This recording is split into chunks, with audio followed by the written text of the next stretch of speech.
Surah Al-Hujurat adalah surah ke-49 dalam Al-Quran, terdiri atas 18 ayat, dinamakan Al-Hujurat yang berarti kamar-kamar, yaitu kamar-kamar tempat kediaman Rasulullah SAW bersama istri-istri beliau.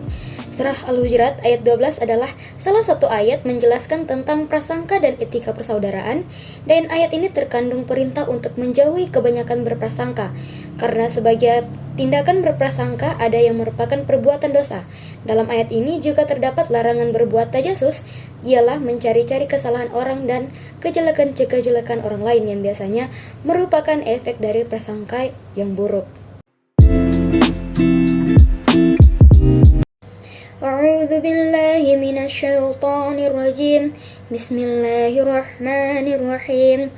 Ya ayyuhallazina amanu ijtanibu katsiran minaz zanni inna ba'daz zanni ismu wa la tajassasu wa la yaghtab ba'dukum ba'da ayuhibbu ahadukum ay ya'kula lahma akhihi maytan fakarihtumuh wattaqullah innallaha tawwabur rahim, yang artinya, hai orang-orang yang beriman, jauhilah kebanyakan purbasangka atau kecurigaan, karena sebagian dari purbasangka itu dosa, dan janganlah mencari-cari keburukan orang, dan janganlah menggunjingkan satu sama lain. Adakah seorang di antara kamu yang suka memakan daging saudaranya yang sudah mati? Maka tentulah kamu merasa jijik kepadanya, dan bertakwalah kepada Allah, sungguh Allah Maha Penerima Taubat, lagi Maha Penyayang.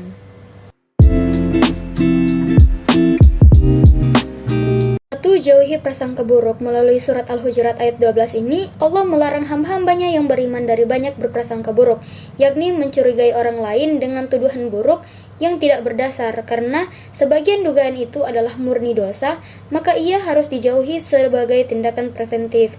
Nah, tajasus secara bahasa yaitu mencari-cari berita dan menyelidiki sesuatu yang rahasia. Tajasus kadang-kadang merupakan kegiatan yang mengiringi dugaan dan kadang-kadang sebagai kegiatan awal untuk menyingkap aib dan mengetahui keburukan. Al-Quran memberantas praktik yang hina ini dari segi akhlak guna membersihkan kalbu dari kecenderungan yang buruk itu yang hendak mengungkap aib dan keburukan orang lain.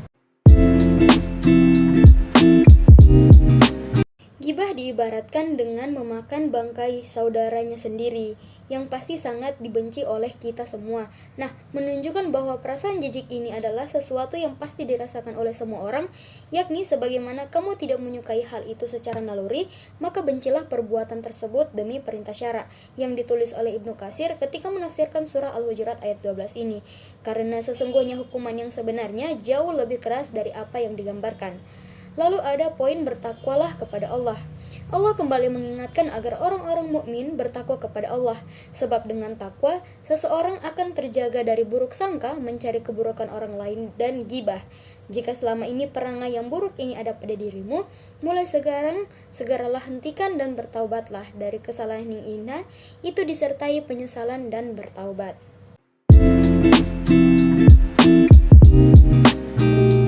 1. Allah memerintahkan orang-orang yang beriman untuk menjauhi prasangka buruk. 2. Allah melarang memata-matai dan mencari-cari keburukan orang lain.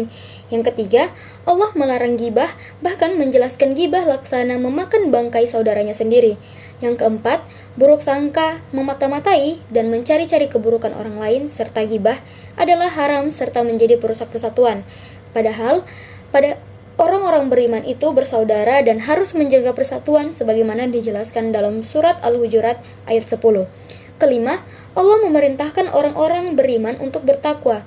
Jika orang beriman masih melakukan perbuatan tersebut, hendaklah bertaubat dan bertakwa. Dengan takwa, terjagalah diri dari sifat-sifat buruk, dan dengan takwa Allah akan menerima taubatnya. Yang keenam, Allah senantiasa membuka pintu taubat dan pintu kasih sayang bagi hamba-hambanya yang bertaubat dan bertakwa. 1. Menjaga kehormatan orang lain. Islam menekankan pentingnya menjaga kehormatan sesama muslim dengan tidak berprasangka buruk atau mencari-cari kesalahan mereka, seperti hindari berburuk sangka atau menilai orang lain tanpa bukti. Misalnya, ketika mendengar kabar buruk tentang seseorang, sebaiknya tidak langsung mempercayai atau menyebarkannya tanpa konfirmasi. 2 yaitu menghindari gibah. Dilarang menggunjing atau membicarakan keburukan orang lain di belakangnya, karena itu seperti memakan daging saudaranya sendiri.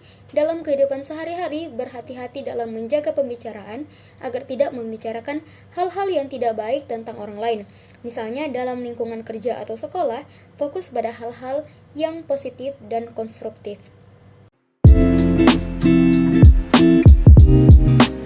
3. Membangun sikap saling menghargai.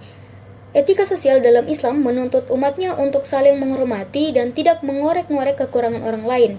Nah, dalam pergaulan sehari-hari, penting untuk menghargai privasi dan kekurangan orang lain. Ini bisa diwujudkan dengan tidak ikut campur dalam urusan pribadi orang lain yang tidak berhubungan langsung dengan kita.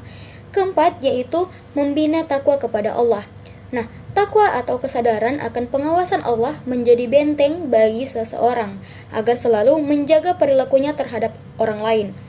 Selalu ingat bahwa Allah Maha melihat, sehingga dalam setiap tindakan, baik dalam lisan maupun perbuatan, seseorang muslim harus berusaha untuk menjauhi segala bentuk tindakan buruk, seperti berprasangka buruk dan gibah. Kelima dan terakhir yaitu menerima taubat dan kesempatan memperbaiki diri. Islam membuka pintu taubat bagi siapa saja yang telah melakukan kesalahan, termasuk dalam hal perilaku sosial. Jika terlanjur berbuat salah, seperti menggunjing atau berprasangka buruk, segera bertaubat dan memperbaiki hubungan dengan orang yang dirugikan, serta berusaha lebih baik dalam menjaga etika sosial.